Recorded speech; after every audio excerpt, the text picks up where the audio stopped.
Halo adik-adik, selamat datang kembali di channel Tentor Inspiratif. Saya Dita, saya akan melanjutkan pembahasan video yang sebelumnya, Jurnal Umum Akuntansi Perusahaan Dagang. Di video yang sebelumnya masih 5 soal aja untuk contoh Jurnal Umum Perusahaan Dagang. Sedangkan transaksi perusahaan dagang cukup kompleks, jadi di video kali ini akan ada lebih banyak contoh transaksi. Oke, langsung aja kita mulai pembahasannya. Nah, ini adalah transaksi Jurnal Umum Perusahaan Dagang yang sudah cukup banyak contohnya saya tuliskan di sini. Tapi sebelum ke sini, saya perlu review dulu materi yang ini. Karena kalau kita bahas jurnal umum, sedangkan kalian nggak hafal debit kredit, ya sudah, wassalam. Jadi harus hafal debit kreditnya ya. Kemarin sudah saya jelaskan tips dan trik mudah menghafalkan debit kredit. Ini saya review aja untuk harta dan beban itu kalau bertambah di debit. Nah, kemarin akun harta ini meliputi apa aja juga sudah di video yang sebelumnya, silahkan dicek-recek. Kemudian utang modal pendapatan itu bertambah di kredit. Intinya cukup dihafalkan aja, harta dan beban itu bertambah di debit. Sedangkan yang lain tinggal menyesuaikan. Gitu ya. Nah, akun perusahaan dagang itu ada akun pembelian. Pembelian itu sama kayak beban, maka bertambahnya di debit. Kemudian, kenapa kok sama dengan beban? Saya review dulu. Kenapa sama dengan beban? Karena pembelian itu sama-sama ngeluarin uang. Jadi, sama kayak beban dong. Beban itu kan beban gaji, beban administrasi, itu kan sama-sama ngeluarin uang. Berarti sama-sama di debit. Nah, beban angkut pembelian ini akan menambah harga pembelian. Jadi kalau kita beli barang kemudian nggak kuat bawa, akhirnya minta tolong kurir, maka kita akan bayar kurirnya. Lebih banyak biaya pembeliannya karena ada beban angkut. Maka ini menambah, akuntansi kalau menambah itu sama, berarti debit. Kemarin waktu ngerjain buku besar dan juga kertas kerja kan begitu ya. Kalau sama itu ditambah. Nah, pilihannya kan cuma 2 ya, debit dan kredit. Jadi tadi ini juga bisa kalian sesuaikan debit kreditnya. Bagaimana kalau berkurang berarti tinggal balik. Terus retur pembelian. Retur itu pengembalian barang karena tidak sesuai pesanan. Jadi bisa rusak atau warnanya berbeda dengan yang kita pesan, itu bisa kita retur. Maka kalau retur ini akan mengurangi harga pembelian. Jadi dia bukan debit tapi kredit. Potongan pembelian ini semacam diskon, berarti akan mengurangi harga pembelian ya, maka beda dengan saldo induknya kredit. Sedangkan penjualan itu sama kayak akun pendapatan, karena sama-sama dapat uang, maka kalau bertambah sama dengan pendapatan yaitu di kredit. Sedangkan retur dan potongan penjualan akan mengurangi harga penjualan. Kalau ada yang dikembalikan kan pasti kita harus balikin uangnya. Kemudian kalau kita memberikan diskon berarti kan harus mengurangi harga penjualannya. Maka kalau berkurang beda dengan saldo induknya bukan kredit tapi debit. Sedangkan yang ini saya pisah ya. Kenapa beban angkut penjualan saya pisah? Karena dia nggak masuk ke akun ini dan akun ini. Ini masuk ke beban lain-lain. Nah, seperti yang biasa, beban itu kan pasti debit ya. Maka kalau bertambah beban angkut penjualan ini ada di debit.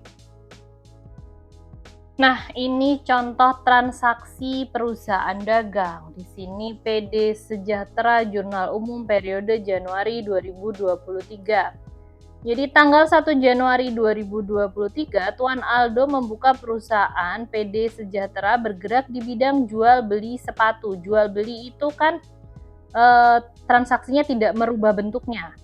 Jadi ini perusahaan dagang itu memang identik dengan jual beli aja dan menyimpan barang, jadi persediaan barang dagang. Ia menyerahkan uang tunai senilai 200 juta dan sebuah bangunan yang dijadikan toko senilai 150 juta. Kalau uang tunai itu cash, kas. Nah, kas itu masuk ke akun harta, maka dia bertambahnya di debit. Kalau kalian tanya, loh kenapa kok masuk ke harta? Coba dicek video yang sebelumnya ya, sudah saya jelaskan dengan detail, tips dan triknya juga. Kemudian, gedung ini sebagai bangunan yang dijadikan toko. Biasanya nama akunnya itu kan gedung, maka di sini gedung. Gedung itu harta juga, maka bertambahnya di debit. Ini saya hilangkan 3 nolnya ya, ini dalam ribuan, karena kolomnya ini. Terus modal bertambah 350 juta. Jadi jumlah dari kas dan gedung, 200 tambah 150, 350. gitu. Karena kan setiap transaksi kita harus menganalisis bagaimana debit dan kreditnya bisa balance. Oke, tanggal 10 Januari membeli barang dagang dari perusahaan dagang Himalaya 7 juta secara tunai. Berarti pembelian bertambah di debit 7 juta, kemudian kalau tunai maka kas kita berkurang. Kas itu harta, berkurang di kredit. Bisa dipahami ya, kalau membeli ya pembelian. Nah, kalau tanggal 12 Januari itu dijual, berarti penjualan. Tanggal 12 Januari dijual barang dagang kepada toko Merapi senilai 3 juta. Di sini nggak ada keterangan, nggak ada faktur, nggak ada syarat. Jadi ciri transaksi kemarin kan kalau faktur itu artinya transaksinya secara kredit. Maka ini nggak ada keterangan faktur, nggak ada juga syarat pembayaran, maka bisa dipastikan ini tunai. Berarti kalau tunai kita langsung dapat duit. Kasnya nambah, penjualan bertambah. Kas debit, penjualan kredit. 15 Januari, dibeli barang dagang dari PD Semeru 10 juta dengan syarat. Kalau ada syarat pembayaran itu artinya transaksinya secara kredit. Ini kemarin kan artinya maksimal 10 hari setelah transaksi dapat diskon 2%. Kemudian ini batas akhir pembayaran 30 hari setelah transaksi. Kemarin juga sudah saya jelaskan ya di video yang sebelumnya. Nah, ini kita masih tidak perlu memperhatikan ini, hanya saja ini menandakan bahwa pembeliannya itu secara kredit karena ada syarat pembayaran. Maka pembelian bertambah, utang dagang bertambah. Pembelian debit, utang dagang kredit. Ini saya singkat utang D, utang dagang. Ini harus dikasih lengkap ya utang dagang begitu. Karena kalau utang aja itu bisa ambigu, bisa utang bank. Jadi ini utang dagang. 16 Januari dikembalikan barang dagang kepada PD Semeru. PD Semeru itu transaksinya barusan kemarin. Ternyata ada retur, pengembalian itu kan retur. Karena kemarin dibeli, maka retur pembelian. Retur pembelian itu kredit, kemudian kemarin transaksinya secara kredit, maka utang kita juga harus dikurangi karena ada yang kita kembalikan. Nah, utang berkurang itu di debit. Utang dagang debit, retur pembeliannya kredit. Bisa ya, kalau ada yang belum jelas silahkan di kolom komen mau tanya apa, silahkan diskusi apa. Monggo, nanti insya Allah pasti saya jawab. 18 Januari dijual barang dagang kepada toko makmur senilai 8 juta, ada faktur, ada syarat pembayaran. Maka pasti ini kredit. Piutang dagang, debit, penjualan kredit. Kalau belum bayar kan berarti kita punya piutang. Kita mencatatnya sebagai piutang. Piutang itu pendapatan yang belum kita terima. Jadi ini kebalikannya utang. Masuk ke harta, akun harta, maka debit. 20 Januari diterima pengembalian barang dari toko makmur. Toko makmur ini transaksi yang kemarin, karena kemarin itu penjualan, maka ada retur penjualan. Retur penjualan itu debit.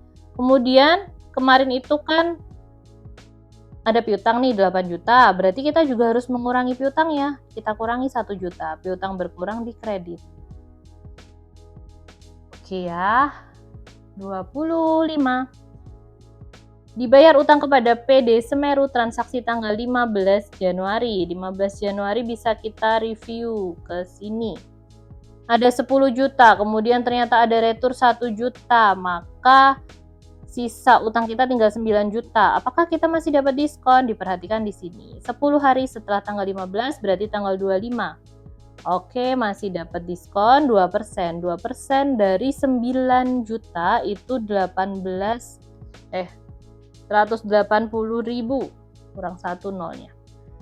180.000, maka kita cukup membayar 9 juta dikurangi 180, 8 juta 820. Utang kita akan berkurang 9 juta. Penuh ya, utangnya berkurang penuh. Hanya kasnya berkurang sekian karena ada potongan. 25 Januari dibeli perlengkapan toko sebesar 3 juta secara tunai. Perlengkapan toko bertambah karena kita membeli, kemudian kas kita berkurang 3 juta. 26 Januari diterima pelunasan piutang dari toko makmur atas penjualan secara kredit 18 Januari. Pelunasan, sedangkan kemarin ini 18 Januari, toko makmur 8 juta. Ada retur 1 juta. maka tinggal 7 juta piutangnya. Sedangkan ini 2/10, 10 hari setelah tanggal 18 itu tanggal 28, ini masih tanggal 26, maka dapat diskon ya 2%. 2% dari 8 juta itu 2% dari 7 juta karena ada returnnya 1 juta tadi ya. 2% dari 7 juta itu 140.000, maka kas kita hanya menerima 6.860. Piutangnya berkurang di kredit 7 juta. Seperti ini loh, akuntansi itu hanya menghitung. Jadi kalau ada anak yang linjur, sedangkan mau pilih jurusan akuntansi, silakan dipikirkan lagi matang-matang. Kalau anak IPS sih pasti udah terbiasa ya dengan yang seperti ini. Memang sih akuntansi itu jurusan yang paling banyak peminatnya karena peluang kerjanya banyak. Di semua instansi kan butuh akuntan. Tapi memang harus telaten.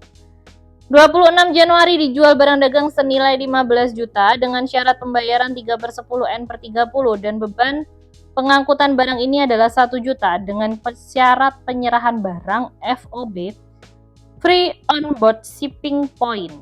Dicek lagi video yang kemarin. Ini berarti penyerahan barang melalui jalur laut, melalui pelabuhan. Kemarin sudah saya kasih trik dengan Sipoli. Shipping point ini tanggung jawabnya pembeli. Kita sebagai penjual berarti tidak perlu memperhatikan ini. Kita hanya fokusnya ke sini. Sedangkan ini transaksinya secara kredit, maka piutang dagang debit, penjualannya kredit. Nanti seperti biasa ya, materinya pasti kita share di deskripsi. Silakan bisa di-download di situ, digunakan untuk belajar. 15 juta. Nomor yang terakhir, transaksi tanggal 27 Januari. Dijual barang dagang secara tunai sebesar 12 juta dengan syarat FOB destination point. Berarti kalau shipping point itu tanggung jawabnya pembeli, maka destination point bisa dipastikan tanggung jawabnya penjual. Nah, ini berarti kita dong yang nanggung beban angkutnya. 500.000 ini tanggungan kita. Bagaimana transaksinya? Karena ada penjualan, tapi tidak ada syarat pembayaran, tidak ada faktur. Oh, ini tunai jelas ya. Berarti kita langsung dapat uang. Kas kita bertambah 12 juta karena penjualan. Kemudian ada beban angkut. Beban angkut ini kan kalau bertambah juga di debit. Beban angkut penjualan 500.000. Nah, terus kreditnya berarti penjualan 12 juta. Kemudian kas untuk membayar beban angkutnya 500.000. Jangan lupa kalau sudah selesai jurnal umumnya silahkan dijumlah, dipastikan debit dan kreditnya balance. Kalau masih nggak balance berarti pasti ada transaksi yang salah. Nah, ini sudah saya coba dijumlahkan sebelumnya, nilainya 426.500.000. Wah, uang siapa ini? Kita hanya menghitung uang orang.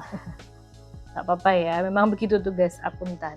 426.500 debit dan kredit sudah balance. Berarti transaksinya selesai. Kalau sudah balance, jangan lupa di garis 2 bawah. Wah, ternyata sudah selesai pembahasan kita kali ini. Semoga setelah menonton video ini jadi bisa mengerjakan jurnal umum dengan lancar. Jadi bisa lebih paham akuntansi dan dapat nilai bagus. Kalau kalian suka, jangan lupa like, comment, subscribe, dan share sebanyak-banyaknya ke teman-teman kalian. Thank you very much for watching. See you on the next video, guys. Bye-bye.